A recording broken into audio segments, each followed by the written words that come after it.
Bannakibiina kya NUP mu bbendobendo ly'omu nsozi Rwenzori bayisizza okulabula eri abayisiraamu ab'e Nyakigumba nga bano babalaalise okubakuba mu mbuga z'amateeka olw'okubasindikira ebbaluwa ebalagira okwamuka ekizimbe olw'okulemererwa okusasula ensimbi za myezi 4. They continue with this intimidation. We are going to take them on.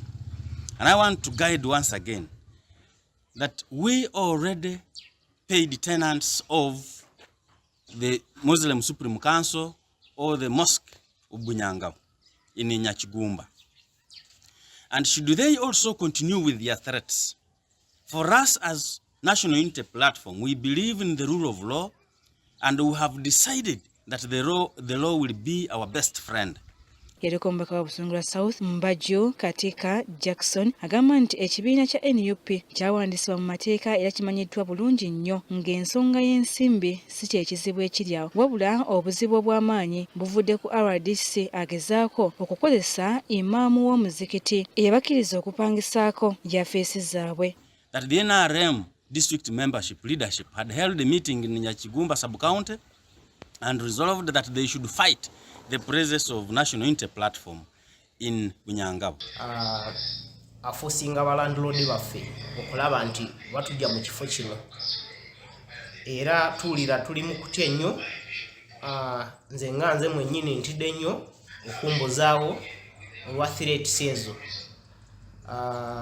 kubanga twajja wano mu mateeka era n'ebbaluwa zonna ze twanotifyinga poliisi ne DPC n'asayiningako ne chairman w'ekitundu. Avunaanyizibwa ku by'ensimbi ku muzikiti guno Apuli Twaha agamba nti bo kye baagala kintu kimu ze ssente kubanga ng'abaddukanya omuzikiti balina okusomoozebwa okw'enjawulo. I don't care whether they are threatening them or not. All we need is money just for our premises. Ekizimbe kino ekyogerwako gwali muzikiti wabula mu kugaziyizibwa ne basalawo okukifuula ekizimbe ekyokupangisibwa wabula kuno baateekako amateeka ag'enjawulo okuli obutateekako bifo bisanyukibwako gamba ng'okutundibwako ebitamiiza kw'ossa n'embizzi awamu n'ebirala era okukakana nga kiweereddwa ekibiina ky'ebyobufuzi ekya NUP. Mu nnyumba tulina kubeerawo era ekisinza okututiisa nti ate bwe tuddamu okwogerezaganya ne RDC yagamba tabimanyiiko naye era ng'obukakafu tubulina okuva ewa landlord nga landlord atunnyonnyola embeera gye bamuyisaamu era engeri gye basisinkanamu ne RDC mu ofisi ye okulaba nti batujja wano mu kifo kino. Omuwandiisi omukulu owa Bunyangabo Baluku Jokunas alaze okutya olw'amasimu agamukubirwa agamutiisatiisa. Essaawa yonna bagenda kukola operation era ebyo bye bigambo bye baba batugamba nga ba landlord era bagamba nti essimu yava direct okuva ewa IGP. Wabula ng'ekibiina kikyagenda mu maaso mu disitulikiti y'e Kaseesa okufuna abantu abapya abakyegattako okuva mu bibiina eby'enjawulo okuli ekibiina kya FDC, NRM kw'ossa n'ebirala.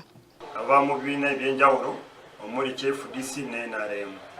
Bantu ambaniriza n'amaanyi mangi bava mu kitundu ekyakatooke mu kaunti ya Busongola North mu Kaseese.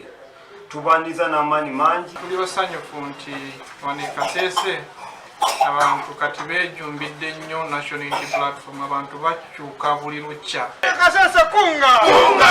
Uganda kunga! Kunga! Kunga!